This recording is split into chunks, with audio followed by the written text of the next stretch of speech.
Company fund खत्म हो जाने पर अनन्या उस 50 करोड़ की ब्लू डायमंड रिंग को बेचने चल पड़ी थी जो चिराग ने उसे गिफ्ट की थी।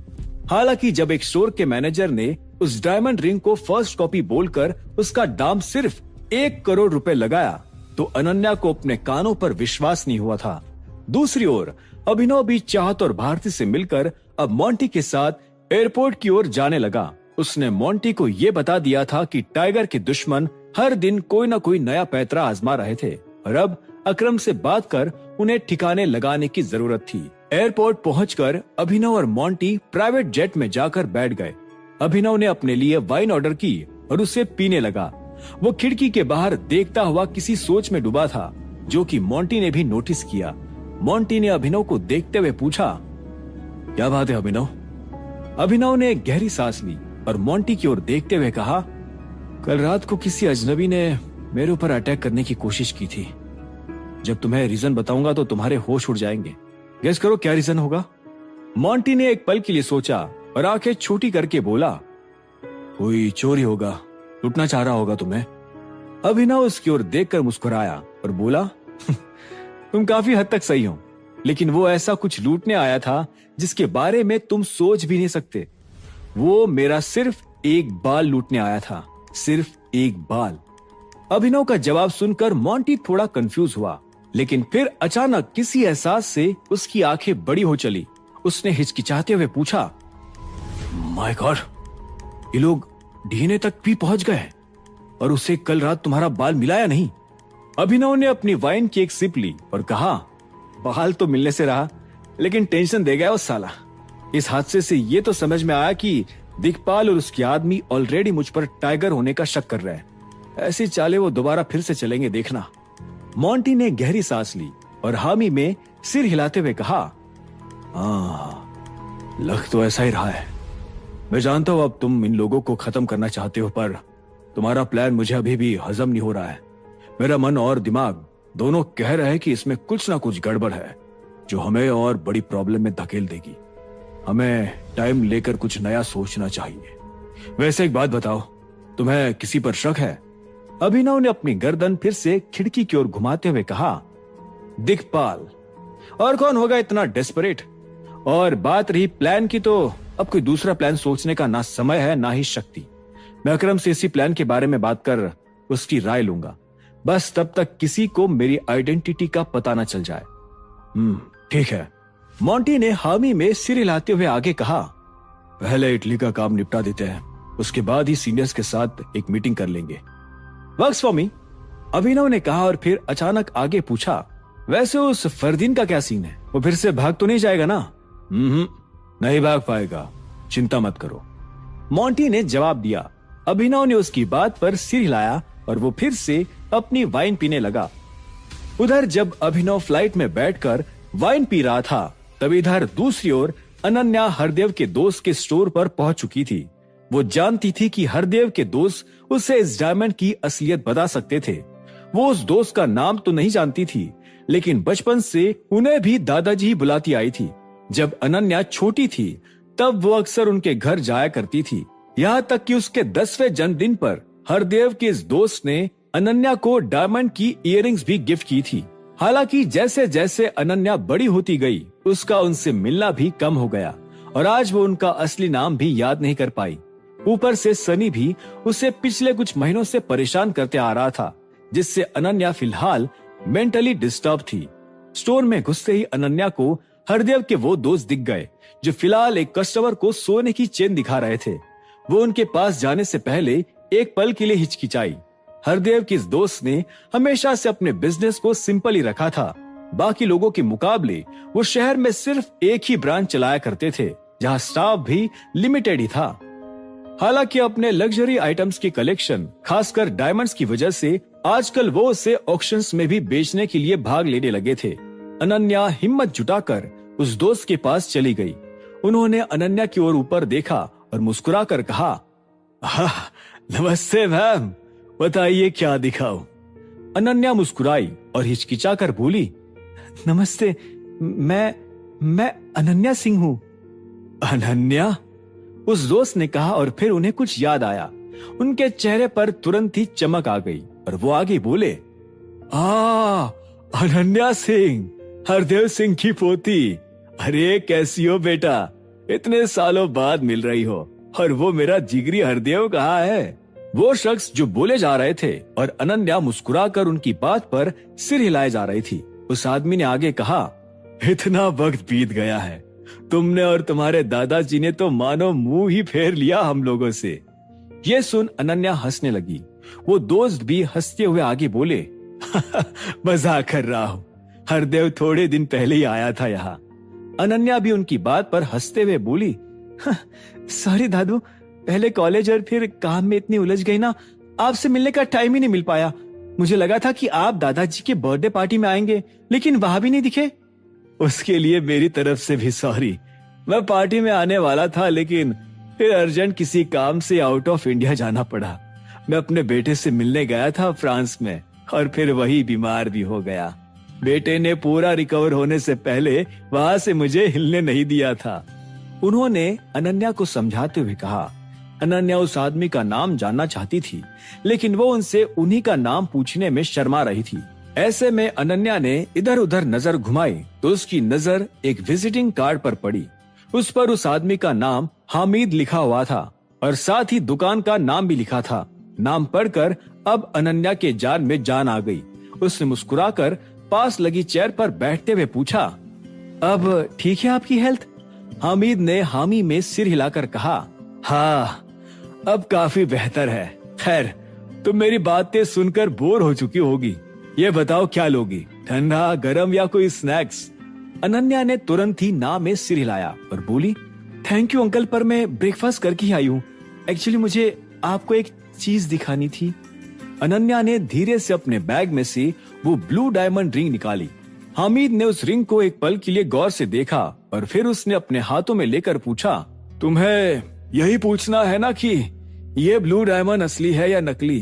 दोनों दादा पोती डिट्टो एक जैसे हैं। हरदेव भी थोड़े दिनों पहले कोई घड़ी को चेक करवाने यहाँ आया था। हामिद की बात सुनते ही अनन्या के कान खड़े हो गए। उसे याद आया कि अभिनव भी हरदेव के बर्थडे पर उनके लिए तोहफे में एक घड़ी लेकर आया था। उस वक्त उस घड़ी को सभी ने यह कहकर नकार दिया था कि वो नकली थी। अनन्या के मन में ख्याल आया कि कहीं न कहीं उसी घड़ी को हरदेव चेक करने यहाँ ले आए थे। घड़ी मतलब पीठफिल वाली ना? अनन्या ने धीरे से पूछा। हामिद ने उसकी बात पर सिर हिलाया और फिर टेबल पर से अपना मैग्नीफाइंग ग्लास उठा लिया। वो उस ब्लू डायमंड को परखते हुए बोला, पीठफिल की वो घड़ी वाकई काफी शानदार थी, और उससे भी गजब बात तो ये है कि अब उसकी कीमत भी 12 करोड़ से 15 करोड़ हो गई है। हामिद की ये बात सुनकर अनन्या हैरान हो गई। उसे अब जाकर एहसास हुआ कि अभिनव की सारी बातें सच थी। उसने लॉटरी भी जीती थी और उसके सारे पैसे हरदेव की घड़ी खरीदने में भी खर्च हो गए थे। अनन्या अच्छे से जानती थी कि अभिनव को उस वक्त कितनी बुरी तरह से ट्रीट किया जाता था। हालांकि उसके बावजूद उसने हरदेव के लिए इतनी महंगी घड़ी खरीदी थी। ये बात अपने आप में बहुत खास थी। ब्लू डायमंड को परखने के बाद हामिद अचानक खड़े हो गए और अपनी किताबों की अलमारी के पास जाने लगे।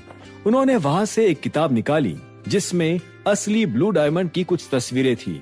उन तस्वीरों को गौर से देखने के बाद हामिद ने गहरी सांस ली और अनन्या की ओर देखकर कहा, जिसने भी इस ब्लू डायमंड की नकल की है वो अपने आप में किसी कलाकार से कम नहीं है।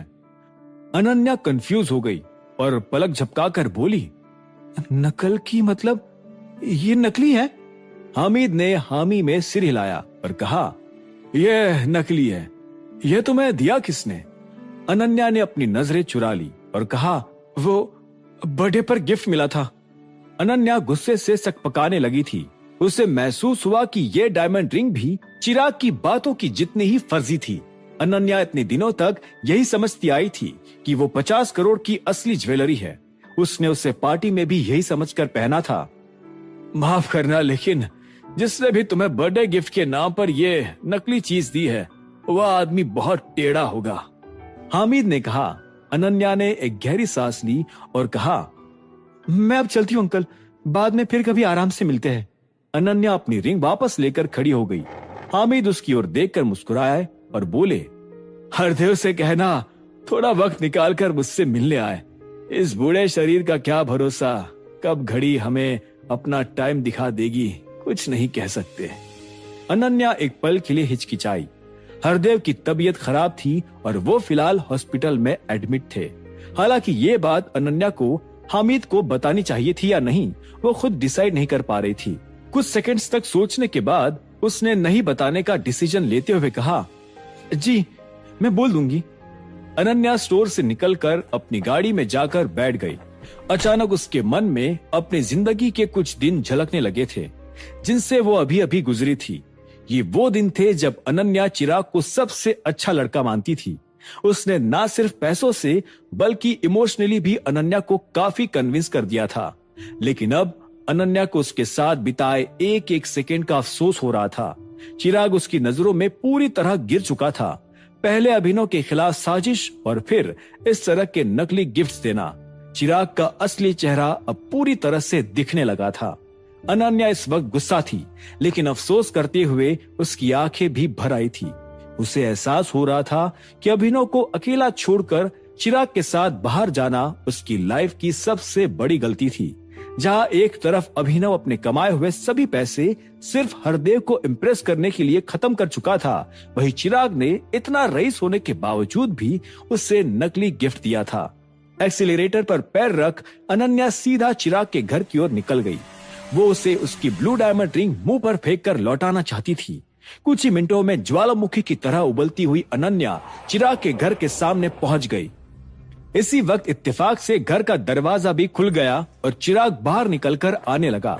अपने सामने अचानक अनन्या को देखकर वो चौंक गया और बोला, अनन्या। अनन्या एक गुस्से भरी सांस छोड़कर उसके करीब चली गई। उसने वो ब्लू डायमंड रिंग बाहर निकाली और चिराग की ओर फेंकते हुए बोली, ये लो अपनी रिंग, किसी दूसरी लड़की को देकर उसे बेवकूफ बनाना। अब उस रिंग को चिराग पकड़ नहीं पाया, जिससे वो नीचे गिर गई।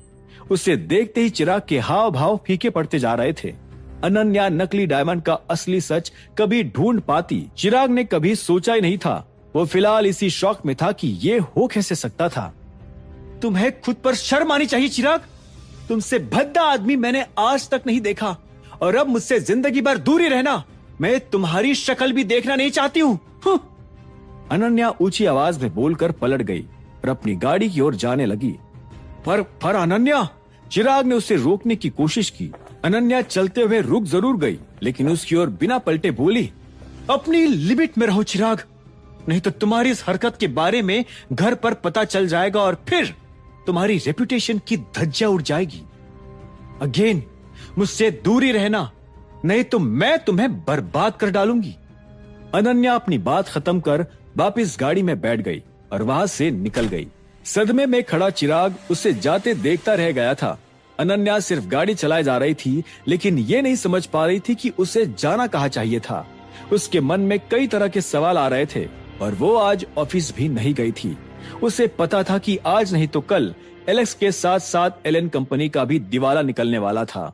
वहीं दूसरी ओर हरदेव ने भी अभी तक अपनी आंख नहीं खोली थी। डॉक्टर के हिसाब से उन्हें हाई ब्लड प्रेशर की वजह से अटैक आया था। सिर्फ कुछ ही दिनों में सिंह परिवार इस तरह अपने घुटनों पर आ जाएगा, किसी ने नहीं सोचा था। अब आगे क्या होगा? क्या हरदेव ठीक हो पाएंगे? क्या सिंह परिवार फिर से अपने आप को संभाल पाएगा? इटली पहुंचकर अभिनव का अगला कदम क्या होगा? क्या होंगे इन सभी सवालों के जवाब? जानने के लिए सुनते रहिए आगे। अनन्या को आखिरकार ब्लू डायमंड वाली रिंग के नकली होने का सच पता चल ही चुका था। वो गुस्से से आग बबूला होकर हामिद के स्टोर से निकलकर सीधा चिराग के घर की ओर रवाना हो गई थी। अनन्या ने चिराग के सामने उसकी गिफ्ट की हुई वो नकली रिंग फेंक दी और उसे अपनी जिंदगी से हमेशा के लिए निकल जाने को कह दिया था। चिराग ये सब देखकर दंग रह गया था। उसके मन में सिर्फ एक ही सवाल घूम रहा था कि अनन्या को रिंग नकली होने की बात पता कैसे चल गई थी। जब इधर अनन्या के सामने चिराग की पोल खुल गई थी, तो वही दूसरी ओर हरदेव की तबीयत बहुत ज्यादा खराब होने की वजह से वो अपनी आंख भी नहीं खोल पा रहे थे। अनन्या उनसे मिलने जाना चाहती थी, लेकिन हिम्मत भी नहीं जुटा पा रही थी। राजीव हॉस्पिटल से ही कंपनी देखने के लिए ऑफिस चला गया था। वही अनन्या ऑफिस जाने की बजाय वापस लौटकर घर ही आ गई थी। शाम को हॉस्पिटल से शर्मिला भी लौटकर घर आ गई थी। घर में घुसते ही शर्मिला ने एक पल के लिए अनन्या को देखा और फिर उसके करीब आकर कहा, अनन्या, तुम यहाँ क्या कर रही हो? या तो हॉस्पिटल में दादाजी के साथ रहो या फिर ऑफिस जाओ। दादाजी के लिए बहुत सारे डॉक्टर्स पहले से ही है हॉस्पिटल में। अनन्या ने शर्मिला से नजरें मिलाकर आगे कहा, और अब ऑफिस जाने में भी मेरा कोई इंटरेस्ट नहीं रहा। सनी ने जो भी रायता फैलाया है उसको साफ करने का काम मेरा नहीं है और ना ही मैं वो करना चाहती हूँ। अनन्या की शिकायत सुन शर्मिला ने अपनी कमर पर हाथ रखकर कहा, इसीलिए कहा था मैंने कि कोई हस्बैंड ढूंढ लो। एक अकेली जान भला दादाजी और उनकी पूरी कंपनी को कैसे संभालेगी? हाँ। अनन्या एक पल के लिए हैरान हो गई और बोली, मॉम, आप इस वक्त भी शादी की बात लेकर बैठी हो? दादाजी हॉस्पिटल में है, कंपनी में 1 रुपया भी बचा नहीं है और आपको इस वक्त मेरा हस्बैंड सूझ रहा है, तो और नहीं तो क्या सूझेगा फिर? हाँ? शर्मिला ने थोड़ा खींचते हुए आगे कहा, तुम्हारे दादाजी की कंपनी बैंकरप्ट होने पर आई है, पर तुम्हें कोई परवाह ही नहीं है। ना काम पर जाना है, ना शादी करनी है, तो फिर तुम्हें करना क्या है? अनन्या ने एक गहरी सांस ली और कहा, मॉम, मैं आपके आगे हाथ जोड़ती हूँ, अभी प्लीज रहने दो। ना मुझ में ऑफिस जाने की शक्ति बची है और ना ही आपकी घिसी पिटी बातें सुनने की। मैं बहुत बुरी तरह थक गई हूँ इन सब चीजों से और खासकर उस सनी से। नहीं नहीं, तुम्हारे लिए मैं ही ढूंढती हूँ अब कोई लड़का। तुम चाहो तो अभिनव जैसे ही किसी गरीब लड़की से शादी कर लो, पर अब प्लीज कर लो। इनफैक्ट अगर फिर से खुद अभिनव भी हुआ तब भी चलेगा। शर्मिला ने कहा। अनन्या उसकी बात पर आंखें बड़ी कर उसे देखती रह गई। जो औरत पहले अभिनव को किसी गंदी नाली का कीड़ा समझती थी, आज उसे अपना दामाद बनाने के लिए तैयार कैसे हो सकती थी?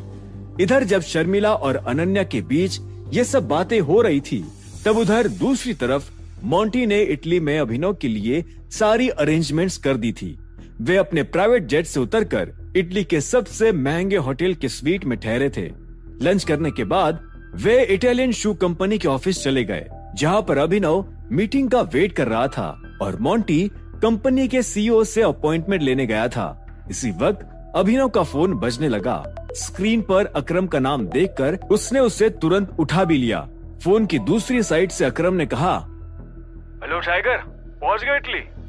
हाँ, कुछ देर पहले लैंड हुए हैं, अभिनव ने कहा। फिर हिचकिचाते हुए आगे पूछा, राना की क्या हाल है? अकरम बोला, राना ठीक है, बट उसे अभी भी कुछ याद नहीं आ रहा है। डॉक्टर की रिपोर्ट भी अभी तक आई नहीं है।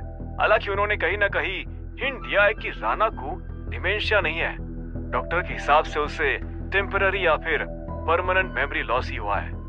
अभिनव ने उसकी बात पर सिर हिलाया और कहा, ठीक है, मैं इंडिया लौटकर तुमसे मिलने आता हूँ। अब आखिरी पत्ता चलने की जरूरत है। शायद उसके बाद मैं पब्लिक में अपनी आइडेंटिटी रिवील कर दूं। अच्छा? अकरम ने थोड़ा हैरान होकर आगे कहा, अगर ऐसा है तो मैं बाकी सीनियर्स को भी इन्फॉर्म कर देता हूँ। तुम वापस आ जाओ, उसके बाद हम सभी मेरे घर पर एक मीटिंग कर लेते हैं। अकरम की आवाज में अभिनव को खुशी महसूस हो रही थी, जिस पर वो मुस्कुराते हुए बोला, हाँ, शायद अब वक्त आ गया है खुलकर पंजा मारने का। एक्चुअली मैं ग्रुप के सभी लोगों को जोड़कर रखने के लिए ये डिसीजन ले रहा हूँ। उसके अलावा दिक्पाल भी कुत्तों की तरह मेरे पीछे पड़ चुका है।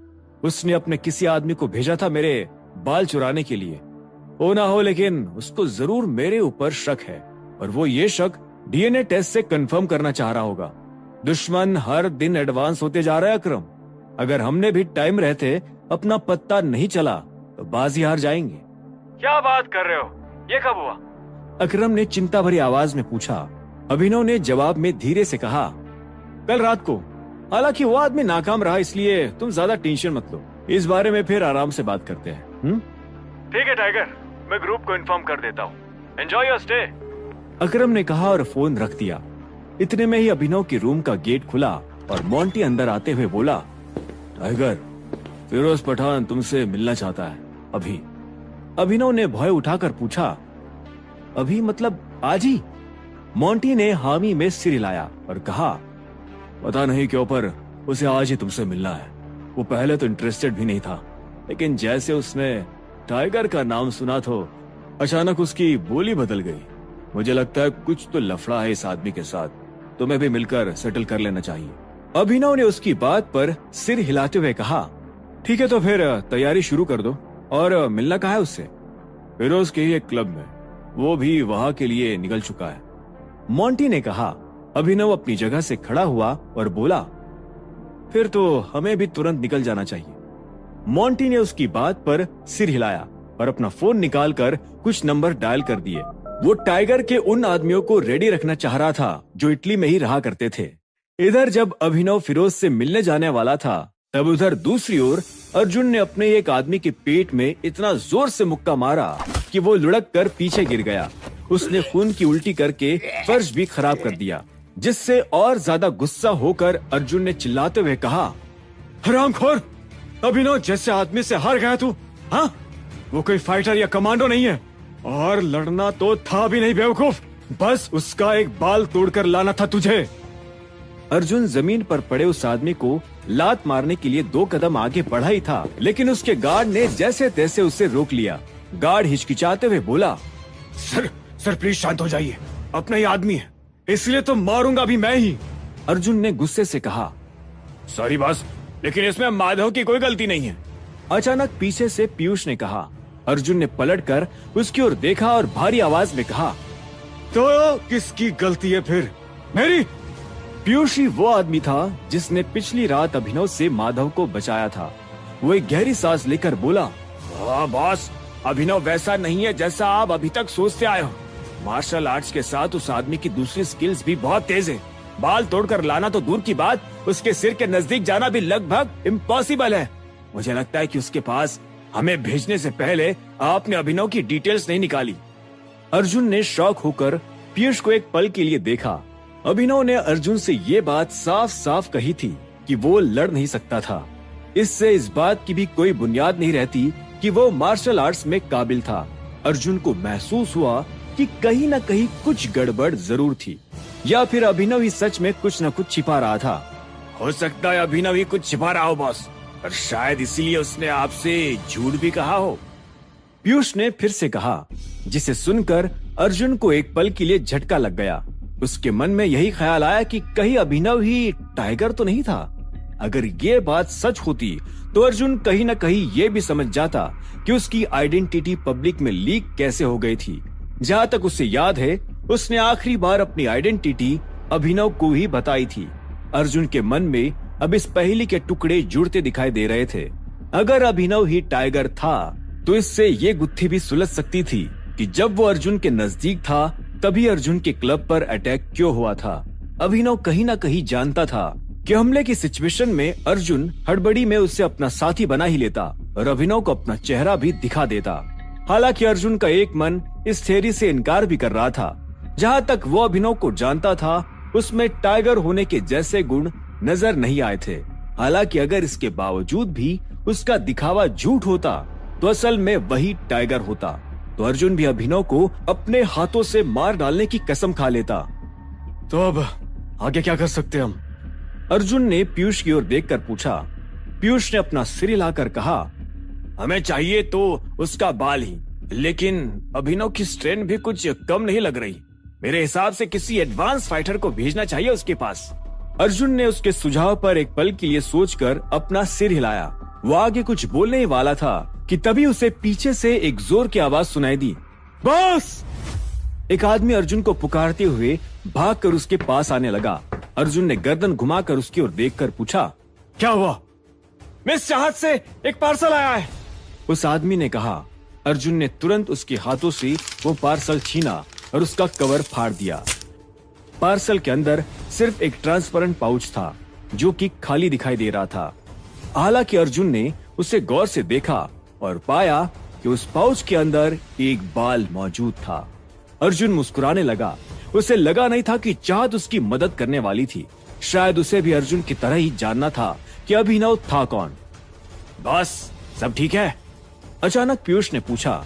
अर्जुन ने उसकी बात पर सिर हिलाया और कहा, अब किसी एडवांस फाइटर की जरूरत नहीं है। हमें जो चाहिए था वो हमें मिल गया है। तुम सभी लोग अलर्ट हो जाओ और प्रिपरेशन शुरू कर दो। मैं डैड से मिलकर आता हूँ। सभी लोगों ने अर्जुन की बात पर सिर हिलाकर हामी भरी और अर्जुन उनके बीच से गुजरता हुआ वहां से बाहर निकल गया। उधर जब अर्जुन को एक बाल मिला तब इधर दूसरी ओर अभिनव भी मोंटी के साथ फिरोज के क्लब में पहुंच चुका था। उसने महसूस किया कि इटली के क्लब इंडिया के क्लब से काफी अलग थे। जहां इंडिया के क्लब्स में नाच गाना ज्यादा होता था, वहीं फिरोज के इस क्लब में लोग तरह तरह के खेल खेलने में लगे थे। कुछ लोग ताश के पत्तों के साथ ठहाके लगा रहे थे तो कुछ दारू की बोतल्स के साथ। अभिनव के अंदर आते देख ही उन सभी की नजर उस पर टिक गई। अभिनव! अचानक एक भारी आवाज ने अभिनव को पुकारा। अभिनव उस आवाज की दिशा की ओर पलटा और उसने एक आदमी को अपने नजदीक आते देखा। उस आदमी की घनी दाढ़ी थी और चेहरे पर भी उम्र के साथ लकीरें आ गई थी, लेकिन इसके बाद भी अपनी मुस्कान की वजह से वो काफी जवान और हैंडसम लग रहा था। मोंटी ने उसे देखते हुए गहरी सांस ली और कहा, यही फिरोज है। अभिनव उसकी बात पर सिर हिलाकर मोंटी के साथ फिरोज की ओर आगे बढ़ने लगा। मोंटी इस वक्त मीटिंग के लिए थोड़ा नर्वस था। उसने अपने अरेंजमेंट्स में टाइगर की प्रोटेक्शन के लिए इटली के कुछ लोग रेडी तो रखे थे, लेकिन उन्हें भी इस क्लब तक पहुंचने में वक्त लग सकता था। दुनिया भर के सबसे खतरनाक माफिया लीडर्स में एक नाम फिरोज का भी था और मोंटी इस बात से वाकिफ था। फिरोज उन 5 माफिया लीडर्स में से एक था जो कि पूरी इटली पर राज किया करते थे। इटली में उसका माफिया गैंग पठान ग्रुप के नाम से जाना जाता था। अब आगे क्या होगा? क्या फिरोज और अभिनव के बीच किसी तरह के गिले शिकवे थे? अटैक होने की सिचुएशन में अभिनव क्या करेगा? अभिनव का बाल मिल जाने के बाद अब अर्जुन का अगला कदम क्या होगा? क्या होंगे इन सभी सवालों के जवाब जानने के लिए सुनते रहिए आगे। अगर आपको ये स्टोरी पसंद आई हो तो जल्दी से लाइक करें और अगर आप नए हैं तो सब्सक्राइब बटन दबाना मत भूलना ताकि आपको हमारी हर नई वीडियो का नोटिफिकेशन मिले। अपने दोस्तों के साथ शेयर करें ताकि वो भी मजा ले सकें। मिलते हैं नेक्स्ट वीडियो में। Bye bye. अभिनव के जिस एक बाल के लिए अर्जुन बुरी तरह से तड़प रहा था, वो एक बाल अर्जुन को चाहत की मदद से मिल चुका था। अर्जुन अपने लोगों को आगे के काम की तैयारी में लगने का ऑर्डर देने के बाद सीधा दिक्पाल से बात करने चला गया था।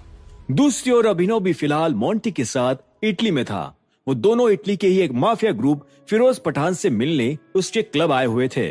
फिरोज पठान ने अभिनव को सामने से बुलाया था, जिसकी वजह से मोंटी थोड़ा नर्वस भी था। उसे लग रहा था कि शायद फिरोज अभिनव से किसी बात को लेकर नाराज था। अभिनव और मोंटी क्लब में घुसे ही थे कि तभी पीछे से अभिनव को किसी ने टाइगर कहकर पुकारा था। वो दोनों उस आवाज की ओर पलटे तो उन्हें अपनी ओर फिरोज ही आता दिखाई दिया। फिरोज को अपने पास आते देख अभिनव भी थोड़ा मुस्कुराया और बोला, मुझे उम्मीद नहीं थी आप मुझे इतनी आसानी से पहचान लोगे। मुझे भी नहीं थी टाइगर, लेकिन एक बंदे ने मेरा काम बहुत आसान कर दिया। फिरोज ये कहते हुए हंसने लगा और आगे बोला, बैठो यार, मैं तुम्हारा इंतजार कर रहा था। अभिनव ने शक भरी भौहें उठाई और पूछा, पर मुझे तो लगा कि हमारी मीटिंग कल होगी। फिरोज ने एक पल के लिए उसे देखा और कहा, मैं भी कल ही की सोच रहा था, पर मैंने अभी कहा ना कि किसी आदमी ने मेरी तुम तक पहुंचने में मदद की है। वो आदमी अब तुमसे भी मिलना चाहते हैं, वो भी आज ही। उसने मुझे तुम्हारे बारे में इतना कुछ बताया है कि अगर वो झूठ भी निकलेगा तब भी मैं उसे सच मान लूंगा। फिरोज फिर से हंसने लगा। अभिनव ने कंफ्यूज होते हुए फिरोज को देखा और कहा, अच्छा, लेकिन ये आदमी है कौन और उसने मुझे पहचाना कैसे? मैंने तो अपना चेहरा दुनिया को अभी तक दिखाया ही नहीं है। फिरोज ने सिर हिलाकर कहा, वो आता ही होगा, उसके बाद तुम्हें सब पता चल जाएगा। अभिनव और फिरोज उस आदमी का इंतजार करने लगे। कुछ सेकंड्स के सन्नाटे के बाद फिरोज ने गहरी सांस ली और कहा, वैसे तुम्हें देखकर अच्छा लग रहा है टाइगर। तुम्हारे चेहरे में मुझे संजय गढ़वाल की परछाई भी महसूस हो रही है। वो मेरा बहुत अच्छा दोस्त हुआ करता था, लेकिन फिर वो बाद में इंडिया वापस लौट गया और गुड़गांव में ही रहने लगा, जिससे हमारा कांटेक्ट काफी कम हो गया। फिरोज ने अपनी बात की ही थी कि तभी वो आदमी उस क्लब में आ पहुंचा जिसके बारे में फिरोज अभिनव से बात कर रहा था। फिरोज ने अभिनव के सामने उस आदमी को इशारा किया। अभिनव ने गर्दन घुमाई और रास्ते की ओर देखा कि एक आदमी इटालियन सूट पहने हुए उनके नजदीक आ रहा था। उसके पीछे 3 आदमी भी सूट पहने आ रहे थे। शुरुआत में अभिनव को उस आदमी का चेहरा थोड़ा जाना पहचाना सा लगा, लेकिन फिर जब उसने गौर से देखा तो उसकी आंखें फटी की फटी रह गई। ये जॉनी इटली में क्या कर रहा है? अभिनव ने मन ही मन कहा और फिरोज की ओर देखकर पूछा, ये आपका बेटा है? फिरोज ने हामी में सिर हिलाते हुए कहा, मेरा इकलौता बेटा। अभिनव जॉनी को यहाँ देख दंग रह गया था। उसके हैरान होते हुए चेहरे को नोटिस कर मोंटी ने पूछा, तुम उसे जानते हो? अभिनव ने मोंटी की बात में सिर हिलाया और कहा, जानता तो हूं, मतलब कोई है जो गुड़गांव में उसकी तरह दिखता है। दरअसल मैं उससे 2 बार मिल भी चुका हूं, लेकिन अभी समझ नहीं आ रहा कि ये वही या कोई और है। अभिनव को मोंटी के कानों में बड़बड़ाते देख फिरोज हंसने लगा और बोला, यह वही शख्स है जिससे तुम 2 बार गुड़गांव में मिले थे अभिनव। पीटर ने मुझे तुम्हारे बारे में बहुत कुछ बताया और मुझे सच में ये जानने की इच्छा हुई कि तुम कौन हो। अभिनव अब भी कंफ्यूज होकर जॉनी को देख रहा था। जॉनी चलकर आगे आया और फिरोज के पास बैठ गया। उसने अपना हाथ बढ़ाया और बोला, hello tiger, myself Peter. Abhinav हैरान हो गया और उसने ऊंची भौं के साथ उससे हाथ मिलाया। पीटर मुस्कुराते हुए आगे बोला, गुड़गांव और दिल्ली में मुझे जॉनी के नाम से पुकारा जाता था, इफ यू रिमेम्बर। अभिनव को महसूस हुआ कि उसका अनुमान सही था, ये सच में जॉनी था, लेकिन अभिनव इस बात पर विश्वास नहीं कर पा रहा था। जॉनी ने इतना बड़ा गेम कैसे खेला था? अभिनव के मन में यही सवाल आ रहा था। अभिनव को जॉनी की बातें एक दूसरे से जुड़ती नहीं दिखाई दे रही थी। इसी वक्त 3 बारटेंडर बर्फ से भरी बाल्टी लेकर उनकी टेबल के पास आ गए। चलो अब जब इंट्रोडक्शन हो गया है तो माहौल बनाना शुरू करते हैं, फिरोज ने खुश होते हुए कहा और शराब की बोतल की तरफ अपना हाथ बढ़ाने लगा।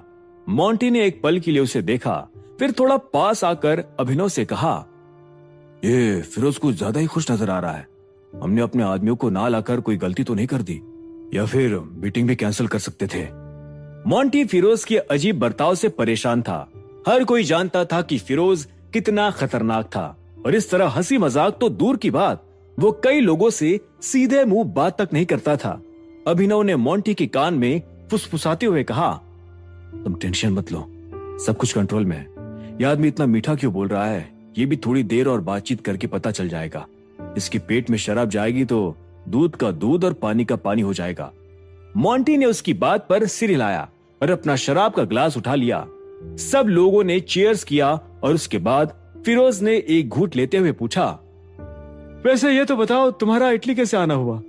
अभिनव ने अपना शराब का ग्लास उठाकर मुस्कुराते हुए कहा, मुझे लगा कि हम बिजनेस से जुड़ी बातें मुलाकात के अगले दिन ही करते हैं।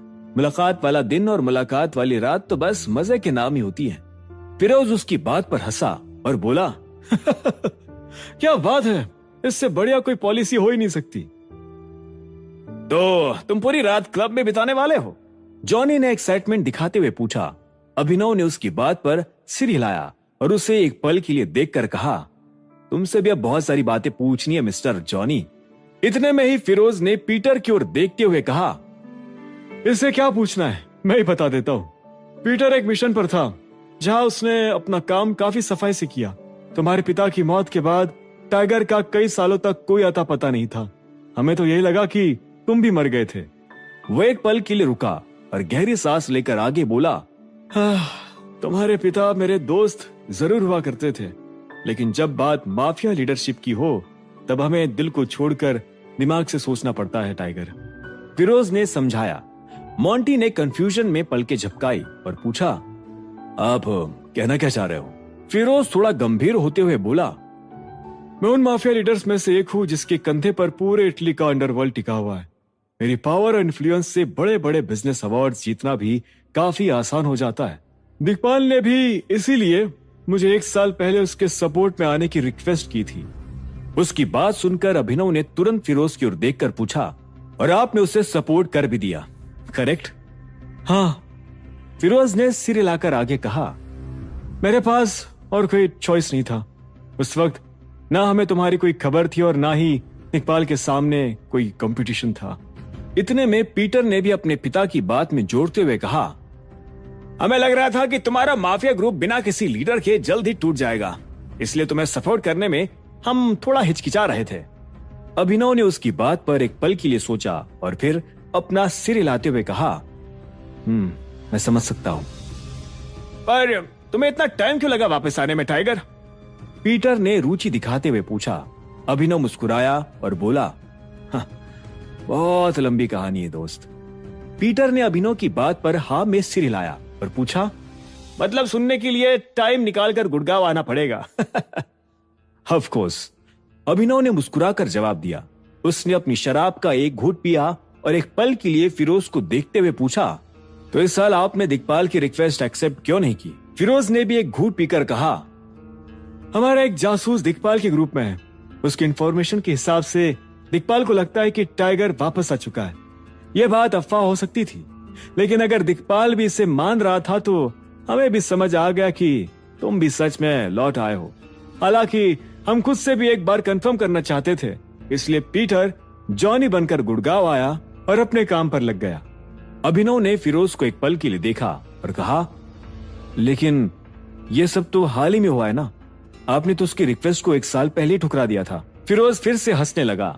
अभिनव और मॉन्टी थोड़ा कंफ्यूज हो गए थे। इतने में ही पीटर ने कहा, मैंने दिक्पाल के लेटर को पहले ही देख लिया था।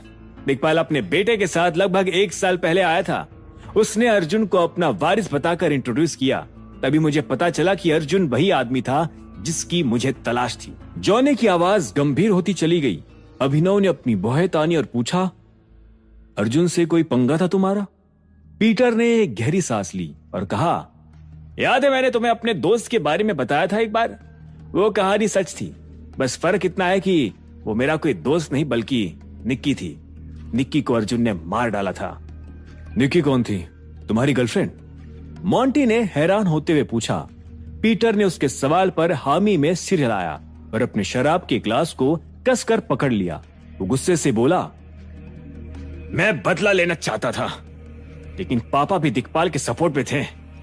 मैं जानता था कि अपने पिता के खिलाफ नहीं जा पाऊंगा, इसलिए मैंने दिक्पाल के ही लेटर का इंतजार किया और फिर उसके बारे में पापा को भी नहीं बताया। तुम्हारे वापस आ जाने की मुझे जैसी खबर मिली, मैं तुम्हें परखने गुड़गांव आ गया। अभिनव ने एक बार और चौंकते हुए पलकें झपकाई और कहा, तो तुमने ये सब मेरे करीब आने और मुझे दिखाने के लिए किया? पीटर हल्का सा मुस्कुराया और अपना ग्लास वापस से भरते हुए बोला, तुम्हें देखकर कसम से मैं अंदर तक हिल गया था। मुझे उम्मीद नहीं थी कि एक माफिया बॉस इतना समझदार और पेशेंस वाला हो सकता है। तुम कहीं ना कहीं वही थे जो मुझे दिक्पाल से बदला लेने के लिए चाहिए था। सभी तरह से बिल्कुल परफेक्ट थे। अपना काम खत्म कर मैं वापस इटली आ गया और तुरंत ही पापा को तुम्हारी रिपोर्ट बता दी। उसके बाद से ही हमने तुम्हें सीक्रेटली लेटर्स भेजने की भी प्लानिंग की। हमें एहसास हो गया था कि फिलहाल तुम्हें सबसे ज्यादा चिंता अपनी आइडेंटिटी की थी। पीटर उर्फ जॉनी की बात सुनकर अभिनव दंग रह गया और बोला, तुम्हें इतना सब कुछ पता कैसे चल गया? मेरा पीटर भी कोई कम नहीं है टाइगर। वो चीजों को अक्सर दूसरों से पहले ही समझ जाता है। खैर, यह सब तो हो गई पुरानी बातें। अब हमें आगे का देखना चाहिए। हम तुम्हें हर तरह से सपोर्ट करने के लिए रेडी है, फिरोज ने कहा। पीटर ने उसकी बात पर सिर हिलाते हुए कहा, हम इस बात की भी गारंटी देते हैं कि आने वाले सभी बिजनेस अवार्ड्स तुम ही जीतोगे। इनफैक्ट अगर तुम्हें दिक्पाल के खिलाफ भी कोई एक्शन लेना हो तो हमारा तुम्हें पूरा सपोर्ट है टाइगर। इतने में फिरोज ने फिर से कहा, अरे हाँ, इटालियन शू कंपनी में तुम्हारे पिता के भी शेयर्स थे। तुम सिग्नेचर करके अब उन्हें अपने नाम पर कर सकते हो। पिछले 10-12 सालों के भी शेयर्स के बोनस उसी अकाउंट में जा रहे थे जो संजय ने तुम्हारे नाम पर खुलवाया था। अभिनव ने उसकी बात पर सिर हिलाया। उसे अब जाकर पता चला कि उसके अकाउंट में इतने पैसे कहां से आए थे। उसे हमेशा से शक था कि उसके पिता इतनी प्रॉपर्टीज के साथ साथ अभिनव के ही अकाउंट में इतना कैश भी कैसे मेंटेन कर पा रहे थे। थैंक यू फिरोज, अभिनव ने मुस्कुराकर कहा। इसी वक्त पीटर उसके करीब आया और धीरे से बोला, मैं तुम्हारे पिता की मौत के बारे में भी कुछ बात करना चाहता हूँ। वो हो ना हो, मर्डर तो है ही, बट तुम्हें नहीं लगता उसमें दिक्पाल का भी हाथ है? पीटर की बात सुनकर मोंटी ने अपनी गर्दन तुरंत अभिनव की ओर घुमाई। उसे डर था कि कहीं अभिनव पीटर के सामने राणा का सच न खोल दे। अगर पठान ग्रुप को यह बात पता चल जाती कि संजय गढ़वाल की मौत के पीछे राणा अग्निहोत्री का हाथ था, तो वो राणा के बेटे मोंटी को भी अलग नजरिए से देखना शुरू कर देते। अब आगे क्या होगा? क्या पीटर के सामने अभिनव राणा का नाम बोल देगा? क्या संजय गढ़वाल के मर्डर में वाकई दिक्पाल का भी कोई हाथ था? क्या पठान ग्रुप अभिनव का सपोर्ट करेगा या फिर वो अपनी बात से मुकर जाएगा? क्या होंगे इन सभी सवालों के जवाब? जानने के लिए सुनते रहिए आगे। फिरोज पठान के क्लब में जब अभिनव ने जॉनी को देखा तो उसका दिमाग खराब हो गया। जॉनी असल में पीटर था और वो फिरोज का बेटा था। जॉनी से मिलकर और उसकी पहचान के बारे में ये बातें जानकर अभिनव और मोंटी हैरान रह गए थे। फिर जॉनी और फिरोज ने ही उन्हें पूरा किस्सा सुनाया था कि किस तरह वो टाइगर पर नजर रख रहे थे और अब उसे दिक्पाल के खिलाफ सपोर्ट करना चाह रहे थे। इसी बीच अचानक जॉनी, जिसका असली नाम पीटर था, उसने अभिनव से संजय गढ़वाल की मौत के बारे में भी पूछ लिया था। मोंटी इस बात से कांप उठा था। उसे ये डर लग रहा था कि कहीं अभिनव पीटर के सामने ये ना कह दे कि संजय की मौत के पीछे राणा का ही हाथ था। उधर अभिनव ने पीटर को देखा और अपनी नजरें झुकाकर मुस्कुराते हुए बोला, कातिल कौन है ये तो अभी तक मैं भी नहीं ढूंढ पाया हूं। उसने पीटर की ओर फिर से गर्दन उठाकर कहा, लेकिन अगर कोई नई इंफॉर्मेशन हाथ लगेगी तो तुम्हें भी बताऊंगा। पीटर ने उसकी बात पर सिर हिलाया और कहा, हाँ, तुम टेंशन मत लेना, चाहे दिक्पाल हो या कोई और, साले के चिथड़े उड़ा देंगे। इस दुनिया से जाने से पहले उस आदमी को भी यह एहसास हो जाएगा कि संजय गढ़वाल को मारकर उसने कितनी बड़ी गलती की है। पीटर की बात सुन मोंटी के रोंगटे खड़े हो गए। भले ही उसने खुद भी अपने पिता को मारने की कोशिश की थी, लेकिन इस वक्त पीटर के ख्याल उसे और भी ज्यादा खतरनाक लग रहे थे। उसने जैसे तैसे एक गहरी सांस ली और अपने आप को शांत करते हुए पूछा, और तुम अर्जुन से बदला लेना चाहते हो? मोंटी के सवाल पर जॉनी ने सिर हिलाकर हामी भरी और कहा, हाँ, पर उसमें सबसे बड़ी दिक्कत दिक्पाल की है। तुम तो जानते ही हो वो मोटी चमड़ी का आदमी अपने परिवार को कितनी सिक्योरिटी में लेकर चलता है।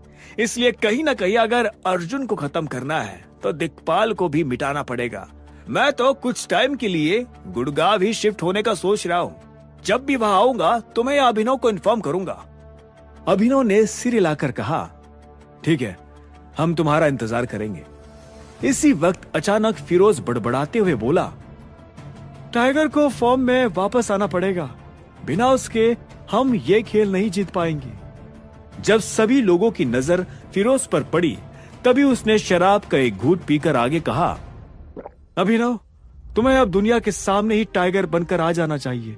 तुम्हारे अपने लोगों को दिखाना चाहिए कि तुम अभी भी मैदान में हो। समझ रहे हो? तुम्हारे सामने आने से तुम्हारे बारे में जितने भी अफवाहें फैली है वो सब एक बार में खत्म हो जाएगी। तुम्हारे पिता का इक्का चलता था पूरे भारत में। वो सिर्फ एक इशारे से ढेर सारे लोगों को इकट्ठा कर लेते थे और मजाल हो किसी की कि जो उनसे आंख से आंख मिला ले। यही सही टाइम है। अपने लोगों के सामने आओ, उन्हें हिम्मत दो, नहीं तो वो तुम में विश्वास खो बैठेंगे। मैं भी अपने सालों के तजुर्बे से बोल रहा हूँ। अभिनव ने फिरोज की सलाह पर कुछ देर सोचा और फिर हाँ में सिर हिलाते हुए कहा, मैं भी दुनिया के सामने आना चाहता हूँ, लेकिन प्रॉब्लम दूसरी फिरोज। दिक्पाल सिंघावत ने मेरे ग्रुप के अंदर कदम कदम पर अपने जासूस बैठा रखे हैं। घर के साफ सफाई करने वालों से लेकर कंपनी के टॉप एग्जीक्यूटिव्स तक हर जगह जासूस हैं और काफी सफाई से चिपकर बैठे हैं। हालांकि मैंने ऑलरेडी एक प्लान बना लिया है जिससे ये सारे कॉकरोच एक साथ बाहर निकल जाएंगे। फिर मैं भी इन लोगों को दिखाऊंगा टाइगर असल में चीज क्या है। फिरोज उसकी बात पर मुस्कुराया और बोला, बहुत अच्छे, कुछ भी जरूरत लगे तो बेझिझक मुझे फोन कर देना। अभिनव एक फीकी मुस्कान लाते हुए बोला, बस मुझसे जुड़ी जो खबर आएगी वो थोड़ी शॉकिंग होगी, बट आप लोग उस पर ध्यान मत देना, सिर्फ एंड में रिजल्ट देखना। दोनों ने उसकी बात पर हामी भरकर सिर हिलाया। अभिनव मुस्कुराकर अपनी चेयर पर रिलैक्स हो गया और बोला, इसके अलावा क्या ऐसी और कोई बात है जो हमें डिस्कस करनी है? मैं जल्दी इंडिया वापस लौटने की सोच रहा हूँ। पीटर उसकी बात पर हंसा और बोला, बातें तो बहुत है टाइगर, पर एक रात में मुश्किल से खत्म होगी। हमें दोबारा गुड़गांव के ही किसी क्लब में वापस बैठना पड़ेगा। अभिनव भी हंसते हुए बोला, क्यों नहीं, जब भी आओ फोन कर देना मुझे, मैं तुम्हें वही मिलूंगा। पीटर ने उसकी बात पर सिर हिलाया और अपनी शराब की एक घूंट पीकर पूछा, चाहत तुम्हारी गर्लफ्रेंड है ना? अभिनव की आंखें एक पल के लिए बड़ी हो गई। वो हल्की सी मुस्कान के साथ बोला, तुम यार खतरनाक आदमी हो, सब कुछ पता है तुम्हें। पीटर उसकी बात पर फिर से हंसा और अपना ग्लास टेबल पर रखकर बोला, और मुझे यह भी पता है कि वो हाल ही में अर्जुन से कांटेक्ट कर रही है। क्या? मॉन्टी अचानक चौंक गया और आगे बोला, क्या बोल रहे हो? अभिनव भी भौहें तान कर पीटर की ओर देखने लगा, मानो वो उसकी बात पर सफाई मांग रहा हो। पीटर ने एक पल के लिए उन दोनों को देखा और धीरे से कहा, अर्जुन चाहत की कंपनी डिजिटल वर्ल्ड गया था उससे मिलने। फिर कुछ टाइम बाद चाहत ने उसे कोई पार्सल भी भेजा है। मैं बस यही पता नहीं लगा पाया कि उस पार्सल में था क्या। तुम्हें एक बार चाहत से इस बारे में बात कर लेनी चाहिए। इफ पॉसिबल अभी के लिए उससे दूर ही रहो। Not possible. अभिनव ने भौहें तान कर आगे कहा, ना मैं उससे दूर रह पाऊंगा और ना ही वो मेरे साथ कभी कोई गद्दारी करेगी। आई एम सॉरी टाइगर, लेकिन ये खबर पक्की है, पीटर ने कहा। इतने में फिरोज भी बोला, मैंने बताया ना टाइगर, पीटर इंफॉर्मेशन निकालने और प्रोसेस करने में बहुत तेज है। अगर उसे 1% भी डाउट हो किसी बात पर तो वो उसका जिक्र करता ही नहीं। जो भी हुआ है सच है। तुम्हें तुरंत ही चाहत को लेकर कोई एक्शन ले लेना चाहिए। अभिनव के हाव भाव फीके पड़ने लगे थे। उसे इस वक्त समझ ही नहीं आ रहा था कि पीटर का उस बात से क्या मतलब था। क्या वो ये कहना चाह रहा था कि चाहत ने अभिनव को धोखा दिया था? लेकिन ये बात भी अभिनव के लिए हजम करना मुश्किल थी। चाहत और अभिनव को हमेशा से एक दूसरे के ऊपर पूरा भरोसा था। अभिनव कभी सपने में भी नहीं सोच सकता था कि चाहत उसे कभी धोखा देगी। इन्हीं सब ख्यालों के साथ अभिनव के मन में अचानक एक और ख्याल आ गया। उसे लगा कि कहीं चाहत ये तो नहीं जान गई थी कि वही टाइगर था। मैं जानता हूँ तुम्हारे लिए अभी ये हजम करना थोड़ा मुश्किल है, पर फिर भी एक बार ठंडे दिमाग से सोचना, पीटर ने अभिनव के कंधे पर हाथ रखते हुए कहा। अभिनव उसकी बात पर सिर हिलाकर अचानक अपनी जगह से खड़ा हो गया और बोला, ठीक है, let's see, thanks both of you. इसके अलावा एक और हेल्प चाहिए थी मुझे। शू कंपनी में किसी पर्टिकुलर बंदे को हायर करना है। फिरोज ने उसकी बात पर सिर हिलाकर कहा, ये तो तुम हमसे बिना पूछे भी कर सकते हो टाइगर, इतने शेयर्स तो है तुम्हारे, लेकिन तुम हायर किसे करना चाहते हो? राज खन्ना, जगजीत खन्ना का बेटा। लड़का थोड़ा मेंटली चैलेंज है, बट शू डिजाइनिंग में बहुत टैलेंटेड है। ऐसे लोगों को हमें आगे बढ़ाना चाहिए, अभिनव ने कहा। फिरोज ने उसकी बात पर सिर हिलाकर कहा, जगजीत खन्ना को तो मैं जानता हूँ, पर उसके बेटे के बारे में नहीं सुना पहले कभी। खैर, जो भी हो, उसे इटली आने के लिए कह दो। वैसे भी क्रिएटिव पोजीशन खाली अभी कंपनी में, एक असिस्टेंट भी रख देंगे साथ में उसकी मॉनिटरिंग के लिए, ताकि वो बेवजह दूसरे स्टाफ के साथ उलझ न जाए। अभिनव के चेहरे पर मुस्कान आ गई। वो बोला, thanks a lot Firoz. Firoz भी मुस्कुराकर बोला, एनी टाइम टाइगर। और हाँ, मैंने तुम्हारा सामान तुम्हारे होटल से ले जाकर एक लग्जरी प्राइवेट स्वीट में शिफ्ट करवा दिया है। यहाँ उससे सेफ कोई जगह हो ही नहीं सकती। अभिनव ने यह सुनकर एक पल के लिए मोंटी की ओर देखा, जिसने पहले भी इटली का सबसे महंगा होटल ही बुक किया था। मोंटी कंफ्यूज हो गया और फिरोज की ओर देखकर बोला, बट हम ऑलरेडी एक लग्जरी होटल की स्वीट में ही थे, इसकी क्या जरूरत थी? फिरोज उसकी बात पर मुस्कुराया और खड़े होकर बोला, वो वाला लग्जरी टूरिस्ट लोगों के लिए होता है मिस्टर अग्निहोत्री। माफिया लोगों के लिए लग्जरी उनकी सेफ्टी और प्राइवेसी है, जो सिर्फ प्राइवेट स्वीट्स में ही मिलती है। इतना कहकर वो हंसने लगा। उसके साथ पीटर भी हंसने लगा और मोंटी भी। आखिरकार अभिनव को भी नकली ही सही, पर हंसी हंसनी पड़ी। फिलहाल अंदर से अभिनव काफी बेचैन था। वो चाहत की बात को भुला नहीं पा रहा था। वो ये कहकर भी अपने दिल को तसल्ली नहीं दे सकता था कि पीटर की बात झूठी थी, क्योंकि पीटर उससे पहले अभिनव के बारे में जो भी बोलता आया था वो सच ही था। अब अभिनव के मन में चाहत ने ऐसा क्यों किया की बजाय चाहत ने अर्जुन को पार्सल में क्या दिया था, ये सवाल उठने लगा। बाकी टाइगर, इटली की सुंदरी के साथ वक्त बिताना है तो बताओ। अचानक फिरोज ने कहा और वो फिर से हंसने लगा। अभिनव ने नकली मुस्कान के साथ नाव में अपना सिर हिलाया और कहा, नहीं, मुझे अब निकलना होगा। जल्दी इंडिया पहुंचकर बहुत सारी चीजें सॉर्ट करनी है। इटली का सभी काम आराम से निपट चुका था, इसलिए अभिनव को भी यहाँ और रुककर अपना वक्त बर्बाद नहीं करना था। वो कल ही इंडिया वापस लौट जाना चाहता था। उसे अब ना सिर्फ अपने प्लान को लेकर ग्रुप के सीनियर से बात करनी थी, बल्कि चाहत का भी मैटर सुलझाना था। ठीक है, फिर अगली बार आओगे तब देना पूरी खातिरदारी का मौका। अभी तो काफी जल्दी में हो। फिरोज ने अपना हाथ बढ़ाते हुए कहा। अभिनव ने भी हाथ बढ़ाकर फिरोज से और पीटर से हैंडशेक किया। सी यू सून टाइगर। पीटर ने सिर हिलाकर कहा, थैंक यू। अभिनव ने कहा। इतने में फिरोज ने कहा, मेरा आदमी तुम्हें उस प्राइवेट स्वीट तक ले जाएगा, उसे फॉलो करते रहना। अभिनव और मोंटी ने एक साथ हामी में सिर हिलाया। फिरोज के आदमी के पीछे अभिनव और मोंटी अपनी गाड़ी लेकर प्राइवेट स्वीट की ओर निकल गए थे। उन दोनों के मन में किसी वजह से एक जैसे ख्याल आ रहे थे। क्या सोच रहे हो अभिनव? अचानक मोंटी ने पूछा।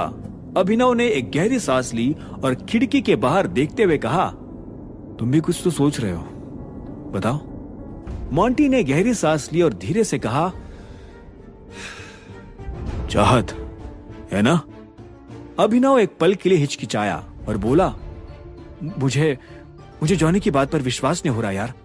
चाहत कभी भी अर्जुन छिंगावत के साथ काम नहीं करेगी। मुझे इतना तो भरोसा है उस पर। तुम्हें तो भरोसा है, बट कुछ भी हो सकता है। हो सकता है कि ये सब कुछ ही शुरू से एक सेटअप हो। चाहत पहले से अर्जुन के साथ ही काम कर रही हो और फिर तुम्हारे पास आई हो। मुझे तो यही समझ में आ रहा है, मोंटी ने कहा। अभिनव ने तुरंत उसकी ओर देखा और ठोस चेहरे के साथ कहा, चाहत के बारे में ऐसा कुछ मत कहो। तुम इमोशनल हो रहे हो अभिनव। प्रैक्टिकली सोचो जरा, चीजें तभी सेंस बनाएगी। मोंटी ने उसकी ओर देखकर कहा। अभिनव ने उससे नजरें फेर ली और गुर्राते हुए बड़बड़ाया, नहीं, वो ऐसा नहीं कर सकती। हम दोनों में काफी म्यूचुअल ट्रस्ट है, वो कभी धोखा नहीं दे सकती। मोंटी एक पल के लिए शांत हो गया और कुछ सोचने लगा। फिर वो अचानक बोला, ट्रस्ट तो मेरे डैड और तुम्हारे पापा के बीच भी बहुत था अभिनव। तुम्हें चाहत से मिले 1 साल नहीं हुआ है, लेकिन वो दोनों न जाने कितने सालों से एक दूसरे के पार्टनर थे। फिर क्या हुआ? हा? मोंटी की बात पर अभिनव और गुस्सा हो गया, पर कुछ बोल नहीं पाया। उसने अपने आप को शांत कर एक बार प्रैक्टिकली सिचुएशन को समझने की कोशिश की। वो सवाल अब उसके मन में फिर से आ गया कि अगर चाहत ने अर्जुन को कोई पार्सल दिया भी था तो वो क्या था। उसने एक पल के लिए मोंटी की ओर देखा और पूछा, पीटर बोल रहा था ना कि चाहत ने कोई पार्सल भेजा है अर्जुन को? क्या भेजा होगा? ऐसा क्या है उसके पास जो अर्जुन को चाहिए? मोंटी ने एक पल के लिए उसके सवाल पर सोचा, फिर अचानक उसे कुछ एहसास हुआ। उसकी सांसें अचानक तेज हो गई। उसने धीरे से अभिनव की ओर गर्दन घुमाई और गंभीर आवाज में कहा, अभिनव, तुमने मुझे फ्लाइट में क्या बोला था कि कोई आदमी तुम्हारा बाल चुराने आया था और वो शायद दिक्पाल का था। कहीं चाहत ने अर्जुन को तुम्हारा बाल ही तो नहीं बेच दिया? अभिनव ने मोंटी की ओर देखा। उसकी आंखें हैरानी से बड़ी हो चली थी। अब आगे क्या होगा? अभिनव इंडिया वापस लौटकर चाहत से क्या बात करेगा? क्या चाहत वाकई पहले से अर्जुन के साथ मिली हुई होगी? आखिर उसने क्यों अर्जुन को वो बाल भेजा होगा? आखिर क्या होंगे इन सभी सवालों के जवाब? जानने के लिए सुनते रहिए आगे। अगर आपको ये स्टोरी पसंद आई हो तो जल्दी से लाइक करें, और अगर आप नए हैं तो सब्सक्राइब बटन दबाना मत भूलना, ताकि आपको हमारी हर नई वीडियो का नोटिफिकेशन मिले। अपने दोस्तों के साथ शेयर करें ताकि वो भी मजा ले सकें। मिलते हैं नेक्स्ट वीडियो में। Bye bye. चाहत अर्जुन से मिली थी और उसने उसे कोई पार्सल भी भेजा था। ये बात पीटर के जरिए अभिनव को पता चल चुकी थी। जब अभिनव ने ये बात सुनी तो वो अंदर तक हिल गया था।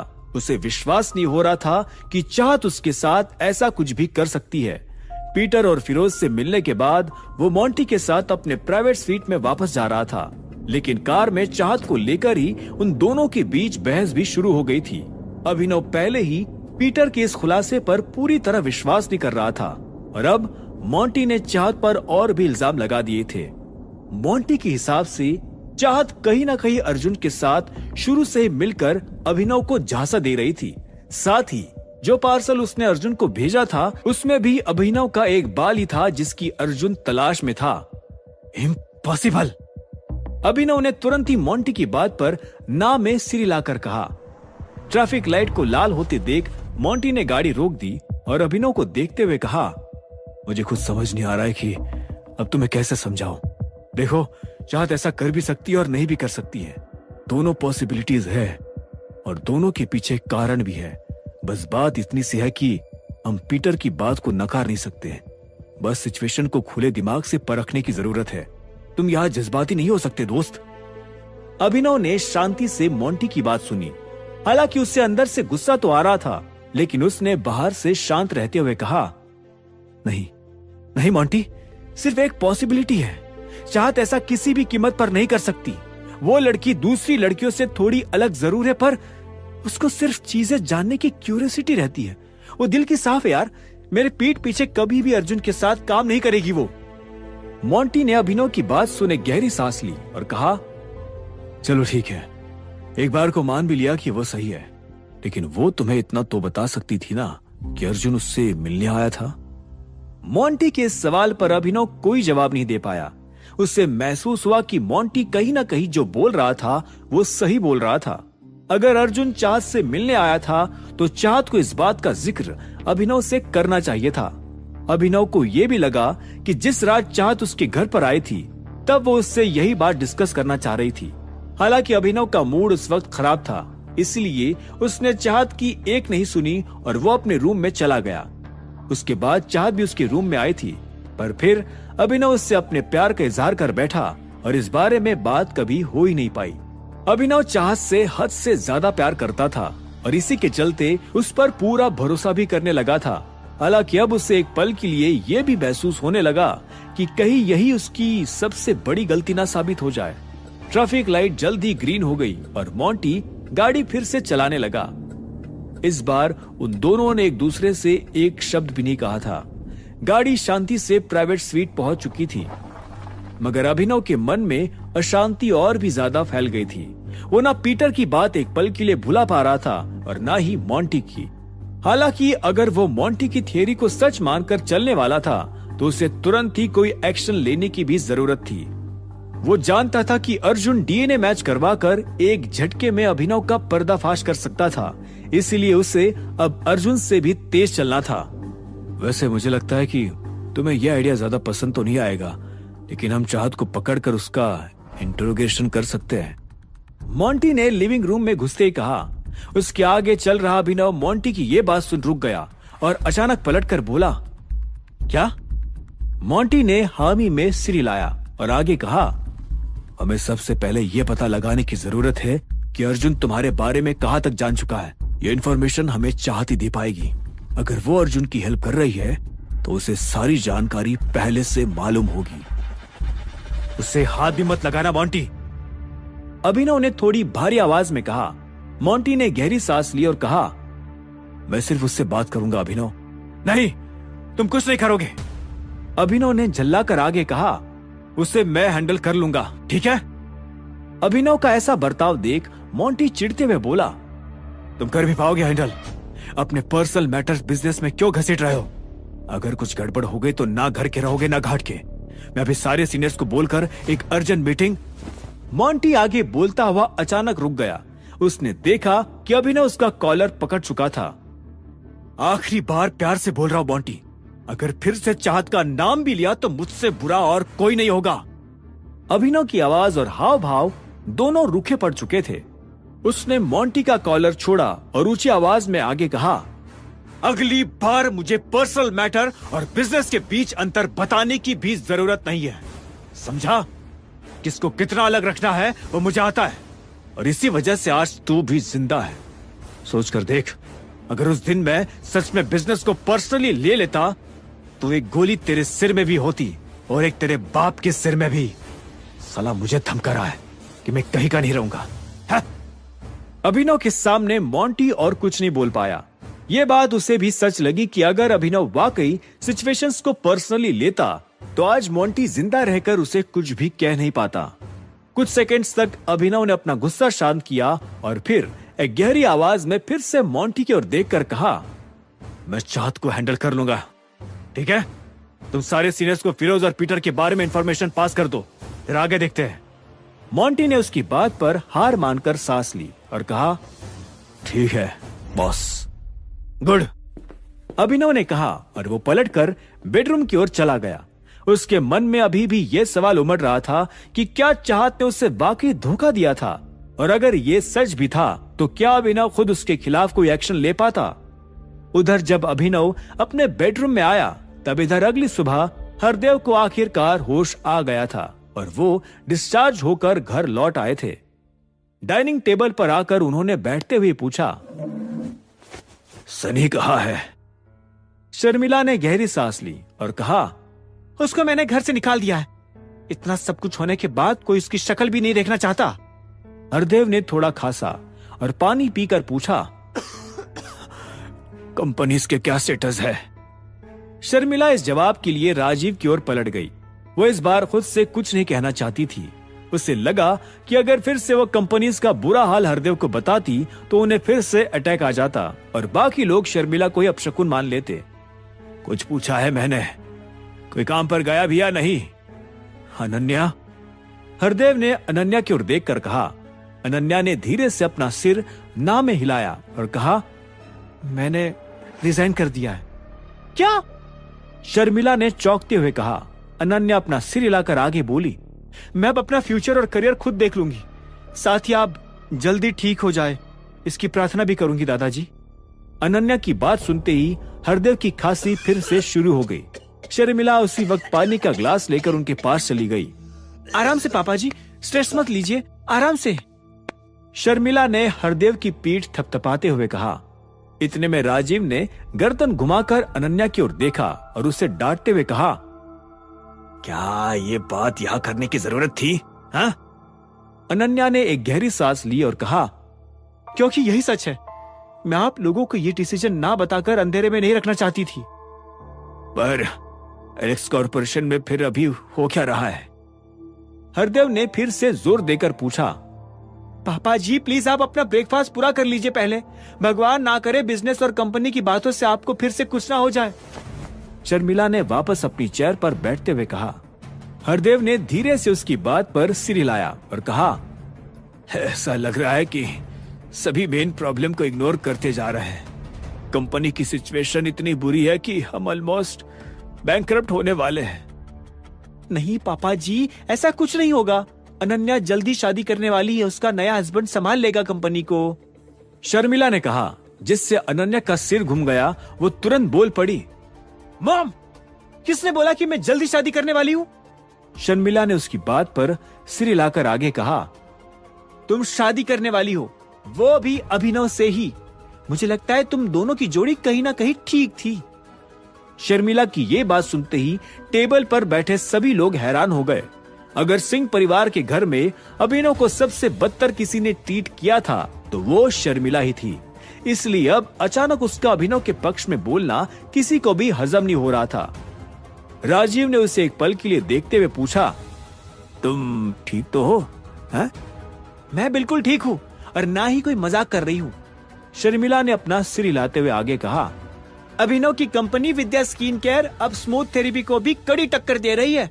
मुझे पूरा यकीन है कि सीसीएस अवार्ड भी इस साल उसे ही मिलेगा। सच में? राजीव मुस्कुराकर बोला और फिर आगे कहा, मुझे तो पहले भी लगता था कि अभिनव किस्मत लेकर ही पैदा हुआ है। सिर्फ तुम ही थी जो उस पर हमेशा किलसती रहती थी। शर्मिला ने नजरें फेर ली और बड़बड़ाते हुए कहा, हाँ तो मुझे बस अपनी बेटी की चिंता थी उस वक्त। मैं चाहती थी कि ये किसी सक्सेसफुल लड़के से शादी करे। अब अभिनव भी इतना आगे बढ़ गया है तो उसे भी कंसीडर कर ही सकते हैं, नहीं? मॉम, आपका दिमाग खराब हो गया क्या? पहले तो इतना मेंटली टॉर्चर करके हम दोनों का डाइवोर्स करवाया और अब वापस से शादी करवाना चाहती हो। थोड़ी तो सेंसिबल बात करो। अनन्या ने खींचते हुए कहा। शर्मिला ने उसे एक पल के लिए देखा और फिर अपना गला साफ करते हुए कहा, अनन्या, कंपनी का दिवाला निकलने वाला है। ऐसी सिचुएशन में अगर घर के बच्चे हेल्प नहीं करेंगे तो कहाँ भीख मांगने जाएंगे हम? हाँ बताओ। सनी से कुछ उम्मीद थी लेकिन उसने काम और ज्यादा बिगाड़ दिया। अब सिर्फ तुमसे ही उम्मीद है हमें। अनन्या ना में अपना सिर हिलाने लगी और बोली, अरे यार, ऐसा थोड़ी ना होता है। आप किस जमाने में जी रही हो मॉम? सिर्फ अपनी कंपनी बचाने के लिए कहीं भी शादी करवा दोगी? एक बार भी मुझसे पूछा इतने दिनों में कि मैं क्या चाहती हूँ? अनन्या का गुस्सा चढ़ने लगा था। शर्मिला से नजरें हटाते हुए उसने हरदेव की ओर देखकर आगे कहा, दादाजी, आप भी यही चाहते हो क्या? अगर ऐसा ही है तो बचा लो अपनी कंपनी और कर दो मेरा सौदा।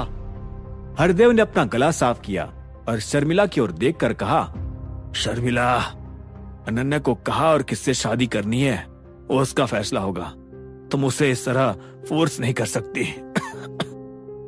शर्मिला हैरान हो गई और बोली, पर पापा जी, आप इसे समझा क्यों नहीं रहे हो? मैं तो कंपनी के भले के लिए बोल रही हूँ। हरदेव ने इस सवाल पर अपनी नजरें झुका ली और गहरी सांस लेकर कहा, मुझे कोई हक ही नहीं है अब अनन्या को कुछ बोलने का। ये सब मेरी गलती का नतीजा है। ना मैंने अनन्या से कंपनी लेकर सनी को दी होती और ना ही सनी आज उसका ये हाल करता। हरदेव की इस बात के बाद कुछ मिनटों तक टेबल पर सन्नाटा छा गया था। चुप्पी को तोड़ने के लिए ही राजीव ने धीरे से अनन्या की ओर देखकर पूछा, तो क्या डिसीजन है फिर तुम्हारा? मैं नहीं करूंगी। मैं दोबारा अभिनव से शादी नहीं करूंगी डैड। अनन्या ने गुस्से से कहा। शर्मिला इसी पल अपना ब्रेकफास्ट छोड़ टेबल से उठकर चली गई। कुछ ही पलों में अनन्या भी अपनी जगह से उठकर अपने रूम में जा चुकी थी। उधर जब अनन्या गुस्से में अपने रूम में गई, तब इधर दूसरी ओर अभिनव और मोंटी भी वापस इंडिया लैंड कर चुके थे। मोंटी ने एयरपोर्ट से गाड़ी ले जाकर सीधा अपने गैरेज में जाकर रोक दी। अभिनव भी अपने ख्यालों में खोया हुआ गाड़ी से उतरकर अंदर जाने लगा और मोंटी उसके पीछे पीछे गया। अभिनव जानता था कि फिलहाल ऑफिस टाइमिंग में चाहत बिजी थी, इसलिए वो उसका इंतजार करने वाला था। अब आगे क्या होगा? चाहत का सामना कर अभिनव उससे क्या कहेगा? चाहत के पास अभिनव के लिए क्या सफाई होगी? एलेक्स कॉर्पोरेशन अब बैंकरप्सी से कैसे बच पाएगी? क्या होंगे इन सभी सवालों के जवाब? जानने के लिए सुनते रहिए आगे।